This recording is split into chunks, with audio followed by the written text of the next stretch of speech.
Hello everyone. Today we will talk about how to fix the app of FaceApp.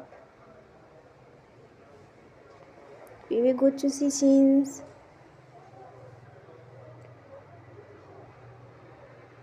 Then we click on apps.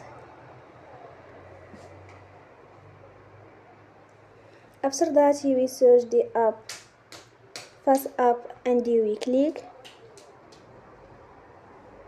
We will on for stop. After that we will go to storage. Then we click on clear cache. Here we go to Play Store and you will update your app.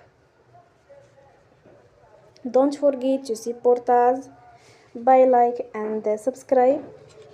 See you next time and thank you for watching.